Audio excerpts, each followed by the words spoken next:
tardes.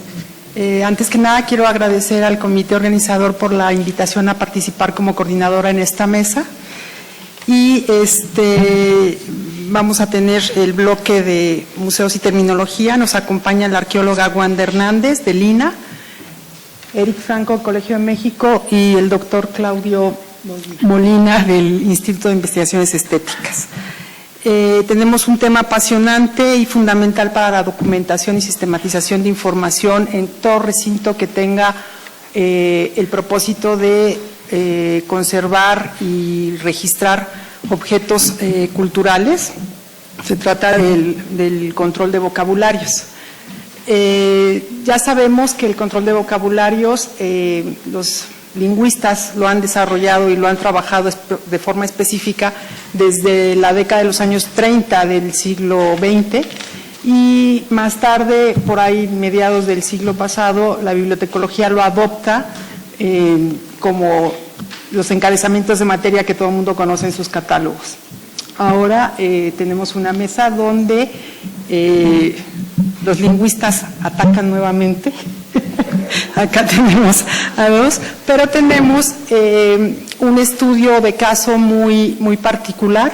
Estamos hablando de una metodología para el control de vocabularios en el registro público de monumentos y zonas arqueológicos e históricos de Lina, para lo cual voy a ceder la palabra a Wanda para que nos haga un contexto del tema, por qué específicamente en este registro. Wanda, ¿por qué es necesario que se documente el patrimonio y la propiedad de bienes muebles e inmuebles? Hola, muy buenos días. Primero, gracias por la invitación, es un honor estar en este recinto universitario.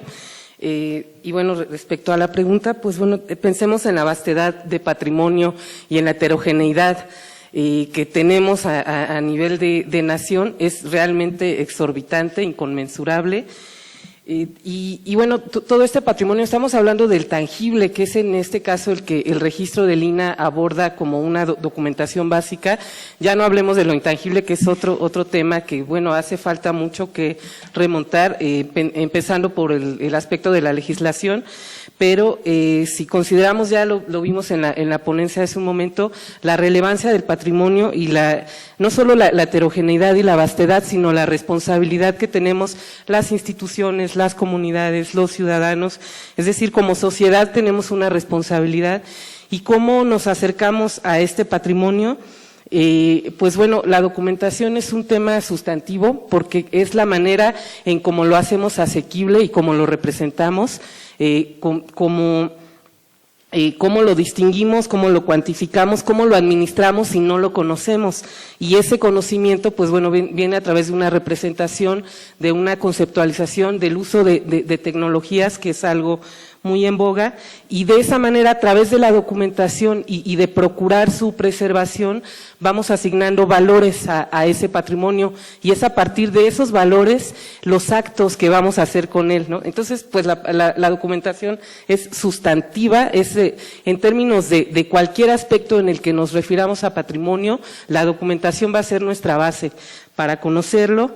Y bueno, el conocer esa información que nos brinda, no solo como individuos, como comunidades, como sociedad, como país, pues nos brinda un potencial que quizá no hemos dimensionado del todo, un potencial brutal como país, pensando sobre todo las dificultades que nuestro pueblo atraviesa. Pues bueno, esta información que a veces desde una perspectiva académica o administrativa se puede ver como algo no sé hasta dónde, solo administrativo, pues bueno, ya lo vimos, tiene un potencial simbólico, cultural, muy importante en las vidas de un país.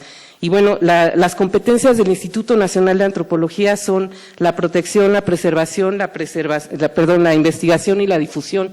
¿Y cómo preservamos, difundimos e investigamos acervos si no los tenemos ubicados de primera mano, cuantificados con información básica a través de catálogos, inventarios, registros, etcétera? El registro, aquí yo quiero hacer una pequeña introducción para entender claramente este proyecto del cual les queremos platicar. Hay que entender muy bien los objetivos y los alcances de esta institución. El registro es transversal por excelencia, toca a todo mundo. Piensen en analogía al registro civil, al registro de la propiedad, estas instancias públicas donde los ciudadanos, las personas, instituciones que poseen, custodian o administran patrimonio declaran públicamente que algo existe. En analogía, si yo quiero inscribir a mi hijo en la primaria y no tengo un acta de nacimiento, pues bueno, me va a costar mucho trabajo. Entonces, el registro tiene una función de certeza jurídica de existencia, no es un registro de la propiedad, es un registro que da fe, que se solventa en el derecho notarial y registral, damos fe de existencia, por ejemplo, cuando hay alguna problemática con un tercero, o cuando se hace un acto traslativo de dominio, que un director de un museo toma el cargo, por ejemplo, y debe estar consciente de qué es de lo que se está haciendo responsable, no solamente de los insumos cotidianos administrativos, sino del patrimonio que se resguarda. Entonces, como comento, piensen en esta analogía, el registro civil, el registro de la propiedad. Entonces, el registro es una herramienta jurídica para dar este reconocimiento de ley, para identificar los bienes en caso de pérdida, de robo, que una pieza aparezca en una aduana, en una subasta, cómo reclamamos a un tercero. Entonces, el registro es esta instancia exprofeso para dar este reconocimiento y, bueno, un ámbito de documentación sustantivo. Y el registro está creado por ley, se crea con la Ley Federal de Monumentos de 1972 y atiende a todo mundo, a las instancias federales, estatales, municipales, a asociaciones religiosas, civiles, de todo tipo de personas morales. Piensen en museos comunitarios, de sitio, etcétera, organizaciones, patronatos, a personas físicas que custodian o que poseen patrimonio.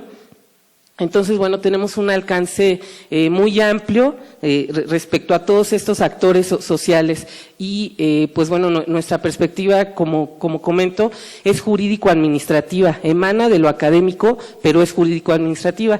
Esto es un punto fundamental porque entonces entendamos el uso del lenguaje y de la terminología en un contexto jurídico, donde no puede haber ambigüedades o una ambigüedad te puede llevar a que una pieza no se pueda recuperar en un juicio de recuperación de patrimonio. Y bueno, como comentaba, el registro se crea por ley, hay antecedentes desde los inicios del INAH, y bueno, la Ley Federal de Monumentos establece legalmente el tipo de patrimonio, se divide en 4 categorías: el patrimonio paleontológico, que tiene que ver con estos bienes relacionados con las épocas pretéritas y que es un universo vastísimo que no está del todo reconocido como patrimonio. Los mismos paleontólogos, algunos pues lo ven desde su perspectiva de la biología o de la geología como especímenes, ¿no? Incluso hay quien piensa que el patrimonio paleontológico no es cultural, pero bueno, desde que lo estamos significando y lo tenemos en un museo, en una vitrina o en una colección, es cultural, ¿no? Porque es un objeto. El patrimonio arqueológico, que es todo aquello relacionado, considerando los restos orgánicos también, anterior a la instauración de la cultura hispánica. El patrimonio histórico, que es el posterior a la instauración de la cultura hispánica. Piensen, por ejemplo, en las fronteras y en las problemáticas que tenemos, pensando en que este avance del contacto o este impacto cultural que se fue dando, por ejemplo, con la conquista o la entrada de los europeos a América, pues es gradual. Entonces, de repente saber, como la división es por cronología y por filiación cultural, a veces es difícil saber en dónde vamos a ubicar cierto patrimonio, además de estatus jurídico. Y bueno, el patrimonio histórico, que también es un patrimonio muy vasto, es responsabilidad de nosotros, el patrimonio federal que custodian las asociaciones religiosas, el de los templos, que además tiene un ámbito, una pieza de un templo no es lo mismo que un museo, una casa de cultura, tiene un significado diferente, digamos, ontológico. Absolutamente hay otras implicaciones, a diferencia de una pieza en un museo, que por supuesto también tiene otras implicaciones. Y bueno, y el patrimonio artístico, que es competencia del INBA y que corresponde al siglo XX. También esta manera en que legalmente se distingue al patrimonio, pues bueno, nos trae ciertas consideraciones. Entonces, damos certeza jurídica de existencia, no somos un registro de la propiedad, estamos fundamentados en la Ley de Bienes Nacionales y el registro también tiene una función sustantiva, testimonial y documental. ¿Por qué? Porque nos basamos en el derecho registral y notarial, como comenté, y porque no existen tachaduras ni enmendaduras. Cualquier actualización, el registro está vivo, como las ciencias sociales, hay cambios en paradigmas, en interpretación, entonces cualquier dato que se modifica por actualización o por error, que se genera un historial, y de todo se va generando un historial, que este también es un aspecto importante de la documentación, no solo la descripción de los bienes, sino que sepamos qué va pasando con esos materiales. Y bueno, el registro también está basado, consultamos muchos estándares para desarrollar un sistema que es el que soporta toda la información patrimonial, y uno de los modelos fue ODDID, que es un modelo enfocado, utilizado por Interpol y por UNESCO, enfocado a aspectos de tráfico ilícito. Entonces, bueno, hasta ahí, digamos, mi reflexión de por qué la necesidad y la importancia de documentar el patrimonio, no solo para conocerlo, sino para tener un control jurídico y administrativo de él y buenas prácticas de gestión alrededor de él. Gracias, Wanda. Y a partir de eso, yo te preguntaría, cuando hacen un registro nuevo, ¿qué pasos siguen y cuál es el mayor desafío que enfrentan? Pues bueno, esta oficina que se encuentra en el INA por las características del ente, de la entidad que trata, nosotros registramos bienes muebles, o sea que se pueden trasladar bienes inmuebles, edificios, espacios, etcétera, declaratorias de zonas de monumentos federales, solo del Ejecutivo Federal, y comerciales de monumentos históricos. Pero centrándonos en los bienes muebles, pues bueno, lo primero que nosotros identificamos, como se trata de un acto jurídico por excelencia, es el ente jurídico que lo está solicitando. Hay un formato que se llama INA 003 para la solicitud de registro de bienes muebles o inmuebles. Aquí hay una acotación importante en términos jurídicos y de regímenes de propiedad. El patrimonio paleontológico y arqueológico, por ley de bienes nacionales y por ley de 72 de monumentos, son bienes de la nación, inalienables, imprescriptibles. El Estado tiene la plena competencia sobre su administración. Y los bienes históricos no necesariamente. Existe el patrimonio federal, que como digo es un universo muy vasto, pero también existe la propiedad privada y es comercializable el patrimonio histórico. Yo puedo tener en mi casa un Cristo de pasta de caña del siglo XVI, ser de mi propiedad, y si se me ocurre lo puedo hasta destruir porque es mío. Entonces, bueno, eso pone, digamos, en un aspecto de vulnerabilidad la existencia de este patrimonio histórico. Sin duda, hay todavía este arraigo, que bueno, ahora es un tema también muy sonado, el periodo revolucionario indigenista que exalta y da esta preponderancia a los materiales arqueológicos y paleontológicos y no necesariamente al histórico. Se va viendo como ese dejo todavía del pasado colonial. Eso sigue existiendo, todavía no hay un reconocimiento justo y pleno, a pesar de que está debidamente reglamentado. En las prácticas el patrimonio histórico sigue siendo expoliado, vulnerado, etcétera. Y entonces, bueno, va a depender si se trata de propiedad privada o de bienes de la nación. Nosotros actuamos por oficio o a petición de parte. Quienes registran bienes históricos de propiedad privada no están obligados a hacerlo, pero quien tenga patrimonio arqueológico, paleontológico, no importa la figura jurídica que tenga, debe tener un registro, porque si no está incurriendo en un delito federal. El registro no es persecutorio, no es coercitivo, al contrario, estamos en toda la apertura, pero sí tener esa conciencia de que debe haber un conocimiento, un reconocimiento jurídico de estos bienes. Entonces, bueno, hay una solicitud, les digo, va a depender del tipo de bien y del actor, de la manera como tiene esos bienes, si procede de excavación, si es una colección de particulares.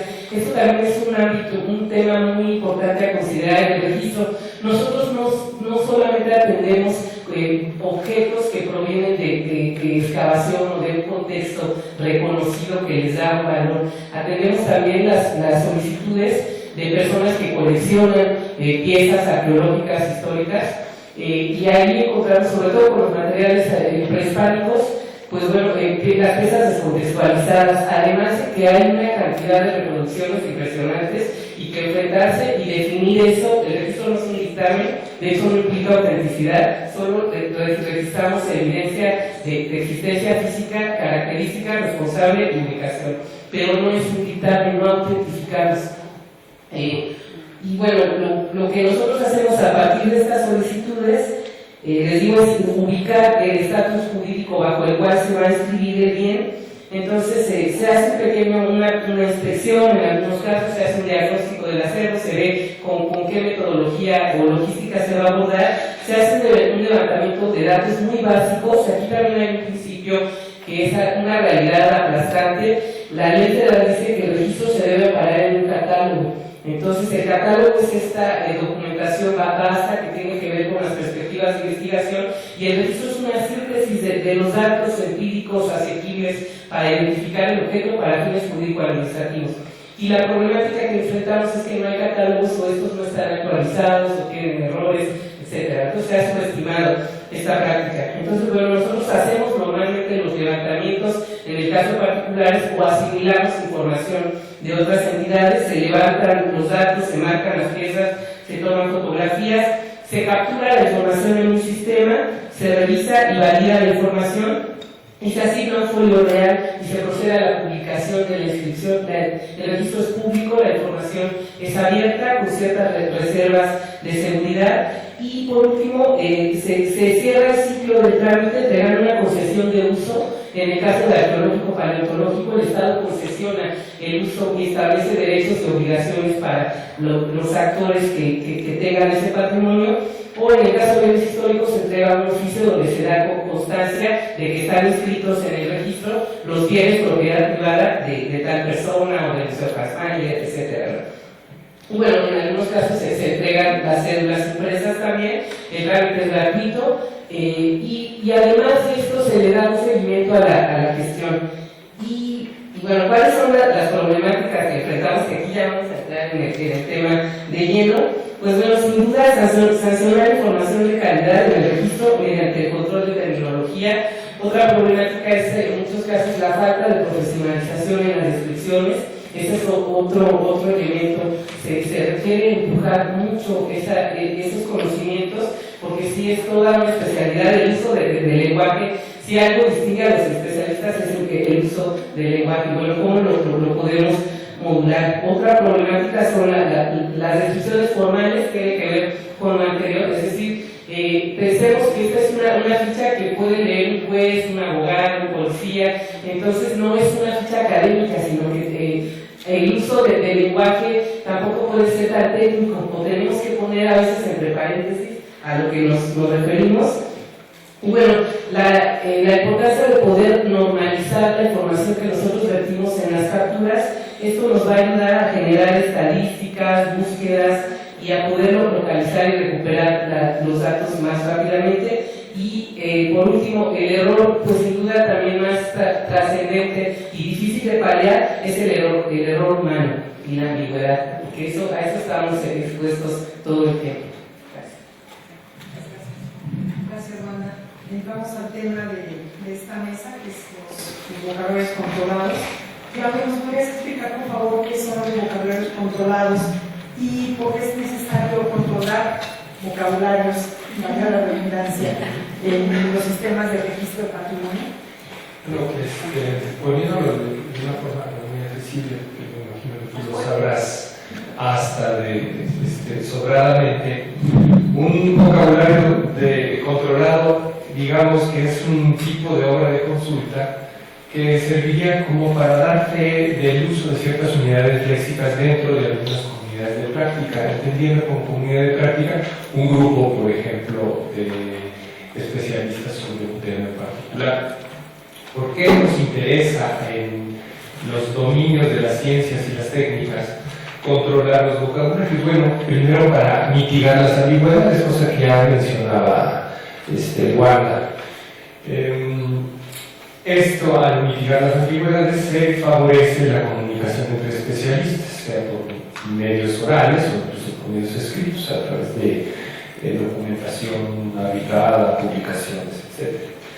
También un vocabulario controlado serviría para dar consistencia en la representación conceptual de una materia. Por ejemplo, en el área de la arqueología, tener un vocabulario controlado sirve precisamente para eso, ¿no? Para ver cuáles son las relaciones que se establecen entre los conceptos de la disciplina y organizarlos menos jerárquicamente podría ser, ¿no?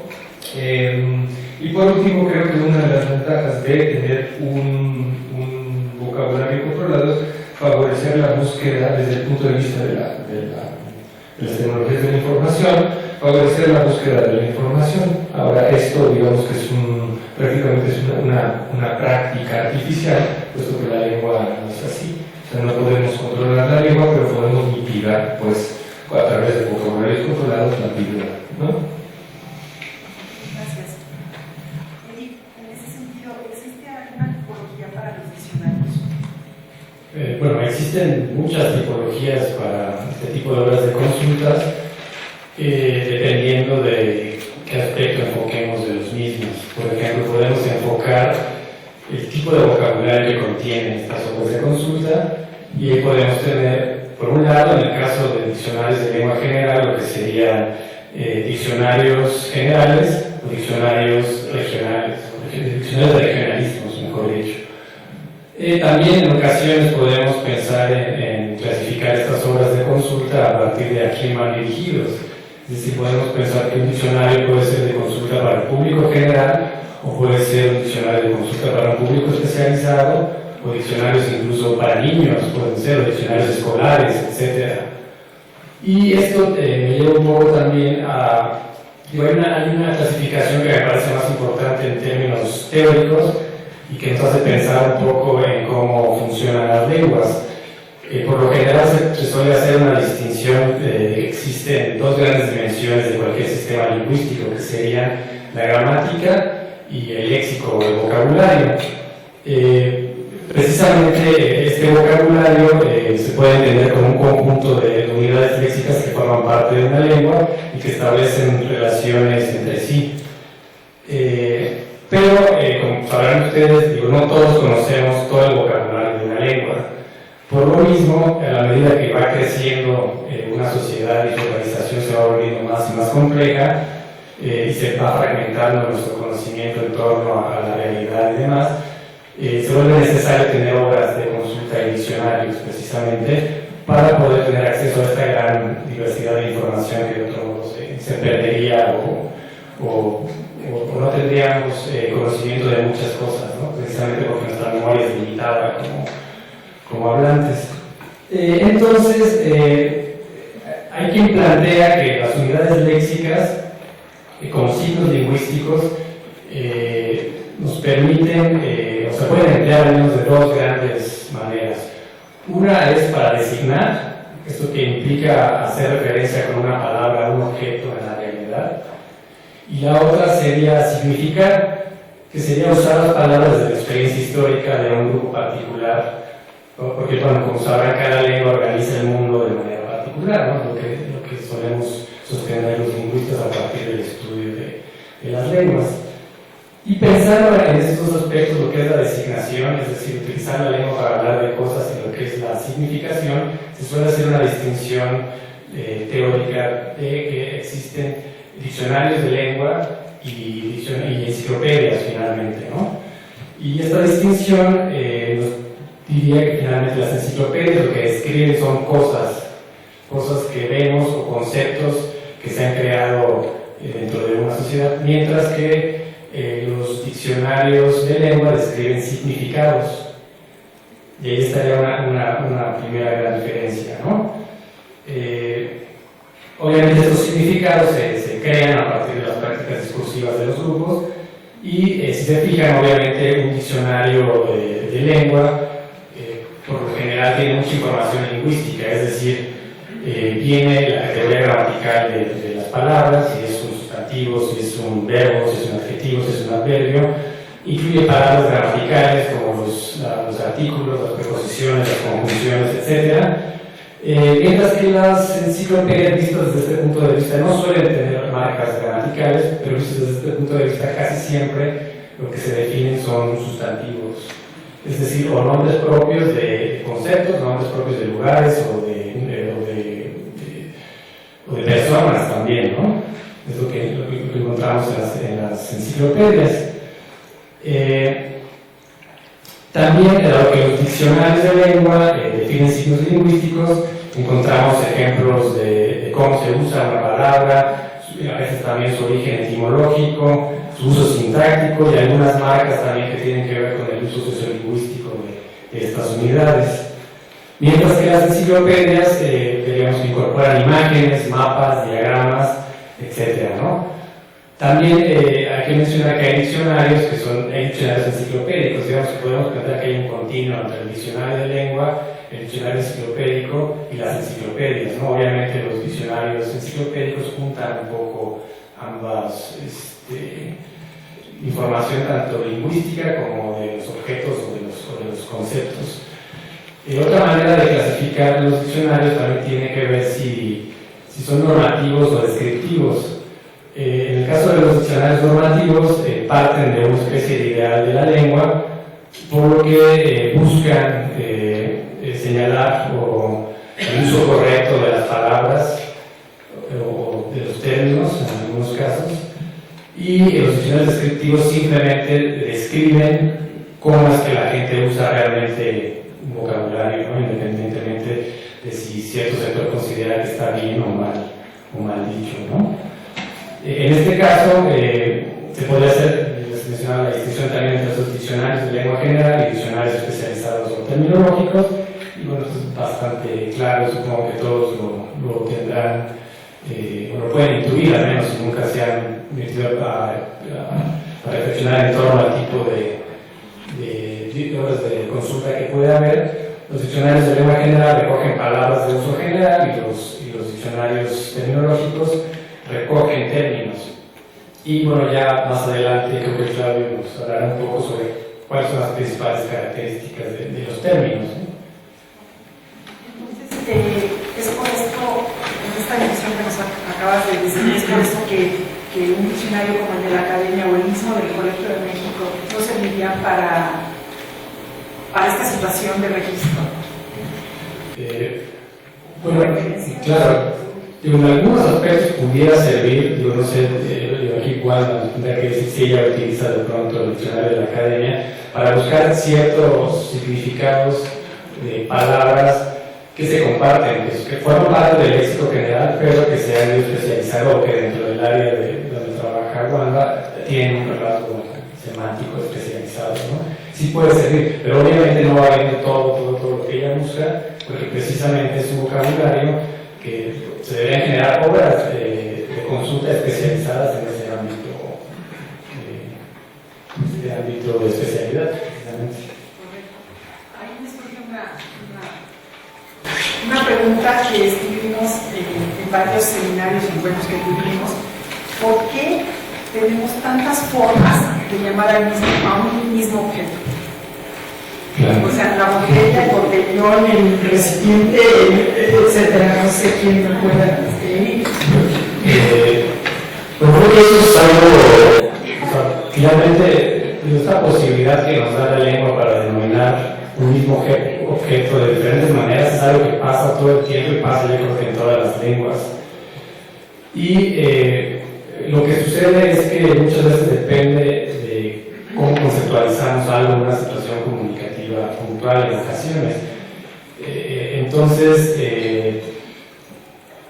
se suele hacer una distinción entre que hay una diferencia conceptual o una diferencia formal. La conceptual implica que en ocasiones yo puedo utilizar una palabra cuyo significado es muy general y que abarca el significado de algo más específico. Por ejemplo, tenemos palabras súper generales como objeto, como cosa, como animal, por ejemplo, que dentro de cierta situación comunicativa puede ser o comunica lo necesario para darnos a entender, ¿no? O sea, por ejemplo, si yo dijera, ayer le compré unas flores a mi novia, se entiende perfectamente y no el significado de ayer le compré unas rosas a mi novia. Desde esa perspectiva, pues estamos conceptualizando desde dos perspectivas diferentes, una más general y otra más particular. Y la dimensión formal tiene que ver en ocasiones con la variación diatópica, es decir, en el plano hispánico sabemos que en diferentes regiones, que también hablan español obviamente, utilizan diferentes palabras para denominar el mismo objeto, ¿no? En algunos casos, bueno, en Argentina, que aquí utilizamos playera, en Argentina polera y demás, esa también es otro tipo de diferencia. Pero incluso al interior de una misma especialidad puede haber diferencias interesantes. Aquí habría que ver si esto es por la formación de cada individuo, de que vengan a lo mejor, o sea, arquitectos, arqueólogos, y cada uno tiene un vocabulario específico, y por eso es que encontramos una diferencia. Aquí hay una diferencia de la técnica propiamente dicha, y aquí yo creo que en el caso de Guanaya tienen que decidir cuál emplear a partir de criterios de algún tipo de criterio, ¿no?, que tienen que seguir precisamente. Pero digo, finalmente la lengua no hay que entenderla como, a pesar de que en algunos casos de especialidad se aspira a que funcione como una especie de nomenclatura, hay que darnos cuenta de que significar la realidad implica organizarla en categorías de especies, y eso es lo que realmente hacen las lenguas, ¿no? Gracias.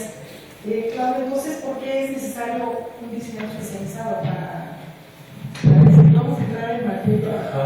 Bueno, yo a diferencia de lo que dice ahí, que propongo ver las cosas desde un punto de vista mucho más radical. Yo creo que es necesario un vocabulario controlado, un diccionario especializado desde ese punto de vista. Eric nos hizo el favor de explicarnos la diferencia entre significar y designar. Y si nosotros entendemos, pensamos en un par de ejemplos que nos pueden dar luz al respecto. Si nosotros pensamos en lo que es una pátina, y pues nosotros podríamos incluso ver una moneda de nuestro abuelito y decir, ¡ay, qué bonita es esta pátina! Es algo bastante bueno. Pero preguntémosle a un restaurador si realmente la pátina está buena, ¿no? Entonces, aunque el concepto es el mismo, significa en el contexto de la vida cotidiana algo, y lo que implica la pátina en sí denomina una realidad distinta. No es para nada bueno, ¿cierto? Bueno, otro ejemplo que puedo dar para entender mucho mejor esto es cuando nosotros pensamos en agua, y si quisiéramos hacer una definición de agua, pues es un líquido transparente que quita la sed. ¿Alguien pensó en algo diferente cuando le digo agua? Esa es una... Bueno, exactamente, pero para un especialista en química, en el contexto de la química, agua es H2O, que tiene algunas propiedades que nosotros no vemos, o sea, de formar una molécula. Tú nos podrías explicar mejor, ¿verdad? Entonces, esa es la importancia de tener un diccionario especializado. Si consideramos que los diccionarios especializados o los vocabularios controlados suelen sancionar explicaciones, en realidad están enfocados a lo que designan las cosas, no lo que culturalmente entendemos, porque lo que entendemos culturalmente puede no ser puede no ser realista con lo que el objeto es en sí. Muy bien. Claudio, bueno, yo voy a comentar algo para introducirte en la siguiente pregunta que quiero hacerte. En un contexto que no era bibliotecológico, alguna vez se nombró control de autoridades, control de vocabularios, y bueno, casi nos incendian a los bibliotecólogos. tienen intenciones de controlarnos, etcétera, ¿no? Ya después se fue suavizando el asunto, pero explícanos qué es el control de autoridades y cuántos tipos de control de autoridades existen, por favor. Bueno, como dices, el control de autoridades es un concepto que proviene desde el ámbito bibliotecológico, y justamente es lo que lo que comentaba hace un rato, al principio prácticamente, que sirve para dar garantía del uso de un término o de un tema.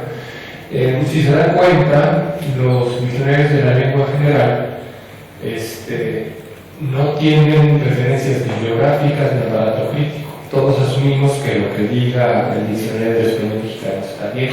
Los controles de autoridad requieren, los vocabularios controlados requieren hacer referencia a alguien que usa el término y que el significado que se explica está aceptado por una comunidad. Y entonces, en ese sentido, podríamos hablar de que tenemos garantías literarias, es decir, que se puede identificar que el término y su uso, podemos dar fe de que el término y su significado, hay un grupo lo podemos encontrar en un documento específicamente, o incluso podemos también tener controles de autoridad o garantías de tipo de usuario, es decir, tal eminencia lo utiliza así,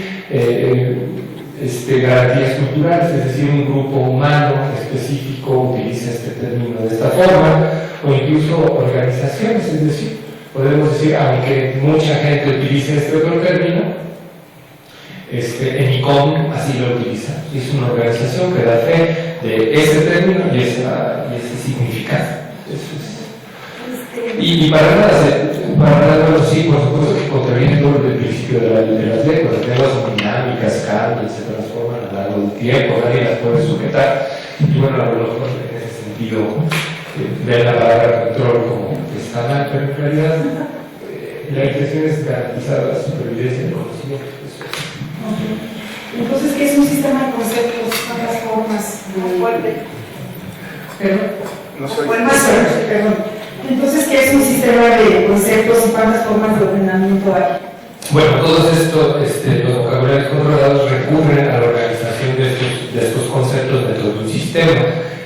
Aparentemente, una de las primeras formas, de las formas en las que, los antecedentes más antiguos sobre la organización conceptual refiere a Porfirio y famoso árbol de Porfirio que sobradamente lo conocerán ustedes, concepto que fue retomado de Aristóteles y que en épocas posteriores, con Linneo desde la biología, también se utilizaban, ¿cierto?, para la elaboración de taxonomías.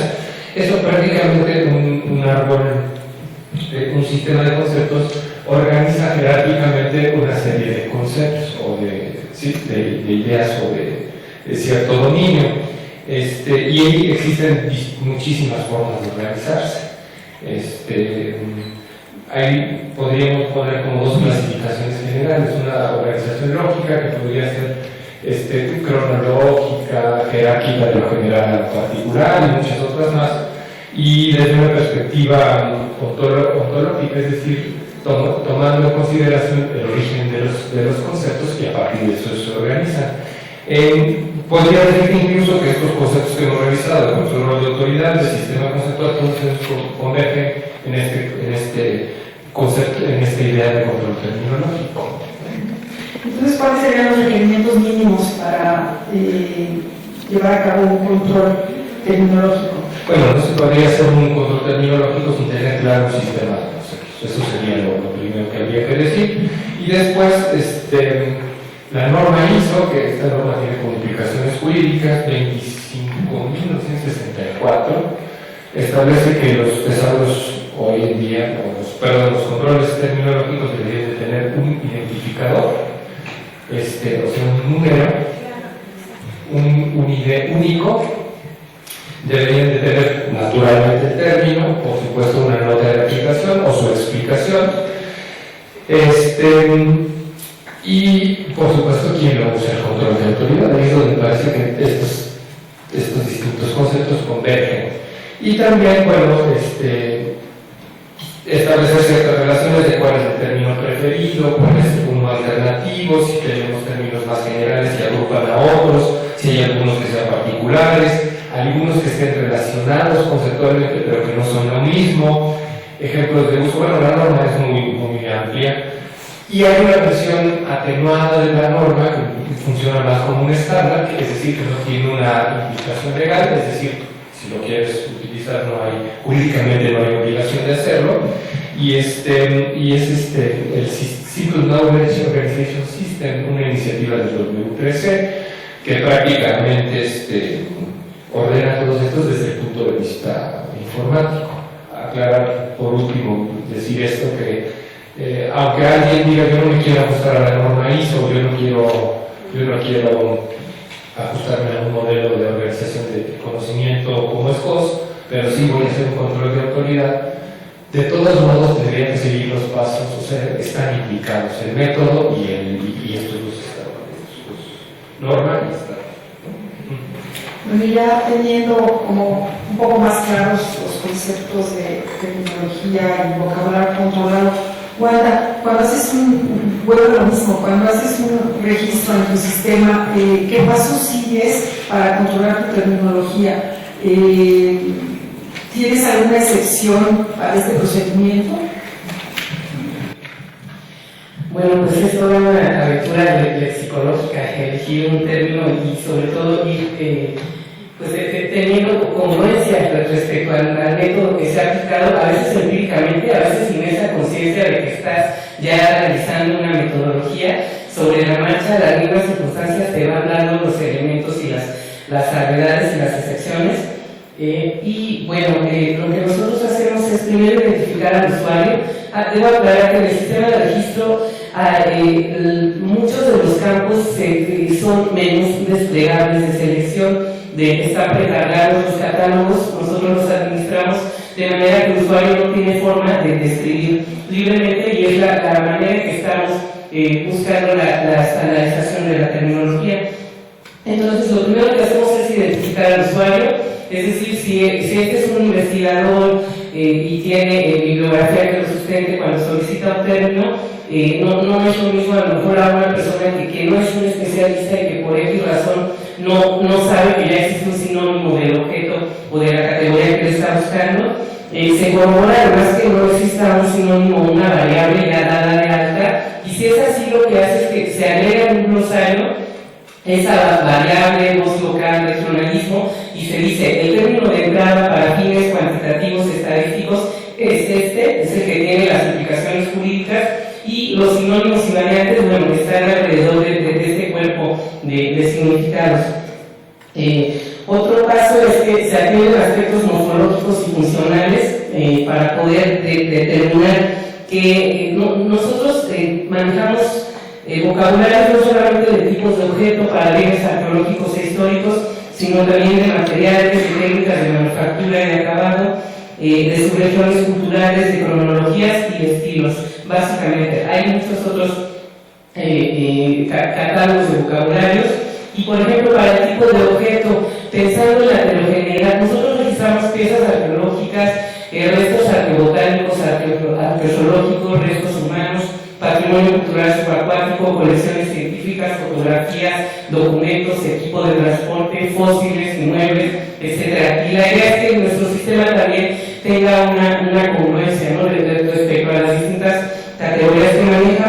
Entonces, por ejemplo, el símil para tipo de objeto sería el objeto, en el caso de bienes manufacturados, la parte de la planta, en el caso de restos arqueobotánicos, un maíz, por ejemplo, los restos arqueozoológicos, un resto de un perro prehispánico, los restos humanos, los esqueletos, los procesos fotográficos y los tipos de documento. Esta, por ejemplo, es una categoría común para nosotros y a la cual aplicamos una metodología semejante. Realizamos bibliografía especializada, hay un control de autoridad literaria, tenemos distintas fuentes, dependiendo de la naturaleza también. Por ejemplo, manejamos el tesauro de la maestra Marta Tapia de la ECRIM, el tesauro de arte y arquitectura, el diccionario de arquitectura de Paul Gendrock, etc. Sobre todo la arqueología para algunas, por ejemplo, el universo de la lítica es impresionante, en la arqueología es ultra especializado, y bueno, hay análisis tipológicos para artefactos. Y bueno, en los casos en que nos encontramos ambigüedades o aspectos y símbolos, de repente distintas fuentes traen diferentes definiciones, consultamos a un especialista, no solamente de línea, sino de otras instancias.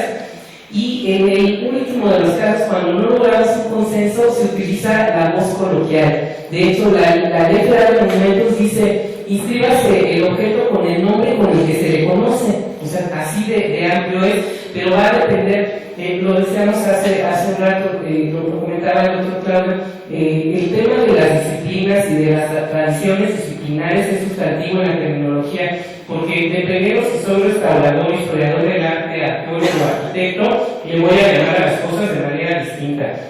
Y eso incluso incide en las competencias. Por ejemplo, ¿qué pasa con estos elementos adosados? En un momento llamados inmuebles por destino, las puertas, las ventanas, las rejas. En la manera como se conceptualizó el término, eso en un momento hasta puso de confrontación a arquitectos y a restauradores, conservadores, diciendo a quién tenía esa competencia, si las puertas, eran solo un accesorio del inmueble o era un elemento mueble susceptible del área de conservación mueble, ¿no?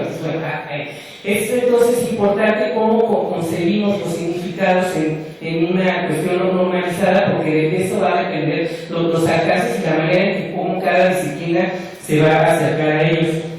Y bueno, lo que hacemos es etiquetar el bien y su denominación dentro de un sistema de conceptos como una especie de ontología jerárquica, una clasificación que tiene que ver cómo la propia ley organiza el patrimonio por secciones, bienes, muebles, inmuebles, arqueológicos, históricos, paleontológicos, y dentro de cada uno de ellos, por ejemplo, en el caso de los nombres de los objetos manufacturados, arqueológicos o históricos, tenemos clasificaciones de tipos de objeto, enfocados por su forma o su función. Es decir, podemos englobar los objetos, por ejemplo, en contenedores, en herramientas, en indumentaria, en armamento, en instrumentos científicos y técnicos, que es un universo vastísimo. Y, por ejemplo, tenemos una categoría denominada miscelánea, que muchos han de identificarse con ella, porque ahí ponemos lo que no sabemos, ¿dónde? Es un tema que seguramente seguiremos tocando justo para mejorar esta metodología. Entonces, bueno, es la manera como vamos jerarquizando. Y aquí yo sí insisto, mi formación es arqueóloga, sin embargo, no he incursionado en el mundo de lo histórico, pero sí pienso que los objetos de origen prehispánico son un reto, porque todo el tiempo hacemos analogías, o sea, ya hay más interpretación y más carga cultural, creo yo, de cómo nos acercamos a ese pasado, porque es una analogía, o sea, tendríamos que haber nacido en el siglo XV y a lo mejor hablar en agua para poder quizás acercarnos a entender el significado de esos objetos. Y bueno, una vez que se hace todo este procedimiento, se sabe dónde se va a ubicar el objeto, se da de alta en el Sistema Único de Registro, que es esta plataforma donde concentramos la información, en el módulo de administración de catálogos, y el sistema le asigna un ID, que por ejemplo es uno de los factores que se mencionaba como algo primordial. Además se genera documentación administrativa de seguimiento y el control de esta terminología, y se ingresa un glosario que es para los usuarios, donde se tienen imágenes ilustrativas, una definición, sinónimos, variantes y la bibliografía, que bueno, es muy importante el soporte académico de quien está brindando esa información. Y bueno, respecto a las excepciones a este procedimiento, algunas veces no tenemos acceso al objeto, del cual nos está pidiendo, por ejemplo, que se agregue el nombre. Buscamos al especialista correcto, porque también a veces podremos equivocarnos o errar en el especialista, y nos puede dar un sesgo desde su perspectiva. Y particularmente en el caso de restos orgánicos, flora, fauna, fósiles, esqueletos, momias, reliquias, etc., ahí nos apegamos más a las taxonomías de la biología, consultamos bases como UNIBIO, como CONABIO, las bases de la UNAM.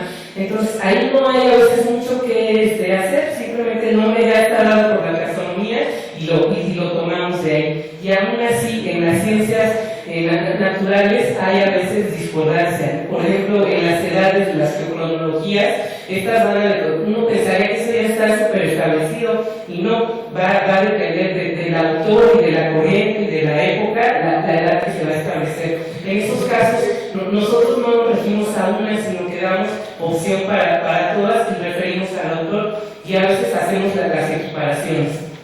Entonces, bueno, pensando, les digo, en el objetivo del registro. Entonces, la excepción sería, en este caso, con los bienes orgánicos, igual se asigna un ID y se sigue todo el procedimiento. Y bueno, yo quiero mencionar algunas, ya para concluir mi intervención, algunas consideraciones respecto al manejo de la terminología sobre esta experiencia que hemos tenido durante ya 9 años. Este tema de las tradiciones disciplinares sí es fundamental, porque cada quien va a expresar y a dar su perspectiva desde su manera de ver el mundo, y entonces tienes que entender que el objetivo del registro es uno que tú podrás llamar académica o coloquialmente un objeto de 20 formas, pero que para fines de estandarización y de operación en un sistema debes tener un término de entrada. Eso pensábamos hasta antes de incursionar en el proyecto UNIARTE, que bueno, está el doctor Pedro Ángeles aquí. Con la participación de INA y de registro en este proyecto se amplió de una manera muy potencializada la metodología de cómo nos acercamos al manejo de terminología. Tomamos un curso de control de autoridades en la Dirección General de Bibliotecas y justo estamos retomando elementos de esa terminología. Entonces, bueno, el aspecto disciplinar es fundamental. La variabilidad de tradiciones culturales, pensemos en los objetos, no solo del centro de México, sino cuestiones muy particulares de contextos como en el norte, de cazadores, recolectores. De repente uno está, solamente ve su universo, y cuando te das cuenta hay otros horizontes por allá afuera. Por ejemplo, el contexto es fundamental en el tema. Cuando yo me acerco a un objeto, si no tengo el contexto, es decir, si no tengo la documentación en parte de ese objeto, yo, por ejemplo, hay cosas como, no sé si alguien sabe que hay tazas prehispánicas. Entonces uno pensaría que la taza es occidental y que llegó con los europeos. Pero entonces yo sé que eso es una taza por su morfología y lo puedo atribuir al periodo prehispánico porque lo encontré en un contexto de excavación, a diferencia de un material descontextualizado. Entonces, cómo nombramos al objeto también va a depender del contexto y de la documentación que lo acompaña. Insisto, la parte del mundo prehispánico se maneja con muchas analogías a nuestro mundo occidental. ¿Qué pasa, por ejemplo, cómo concebimos el objeto cuando ha cambiado su función? Por ejemplo, antes era una puerta y ahora es una mesa. O qué pasa con los términos en desuso como argueño, o con las maneras, muchas formas que se le puede llamar a un objeto, como escritorio, buffet, bufetillo, etc. Entonces son como consideraciones a tomar en cuenta, los sinónimos, las variantes, los regionalismos. Si yo a un objeto le pongo un nombre en agua, probablemente alguien que hable o topame o maya me va a reclamar y me va a decir, oye, ¿por qué estás ponderando una terminología? La multifuncionalidad, también objetos que tienen muchas funciones o reutilizaciones y cómo los denominamos, el uso de términos genéricos específicos y el todo y las partes. Entonces, bueno, como retos yo quisiera solo mencionar la importancia de tener un registro de calidad, como avances, tener un registro de calidad con información que represente al patrimonio, una herramienta de normalización aplicada a nivel nacional, la facilidad de recuperar información en bases de datos y la actualización respecto a estándares internacionales. Y bueno, la idea de estar aquí y poder seguir trabajando este tema es mejorar nuestra terminología, luego nuestra metodología y nuestra terminología también, afianzarla con los especialistas y luego irnos enriqueciendo cada vez más para que esta herramienta que es el registro público de monumentos, pues bueno, tenga una representación justa del patrimonio del cual da certeza de existencia. Gracias. Gracias, Wanda. Bueno, parece ser que ya resumió lo que yo iba a decir.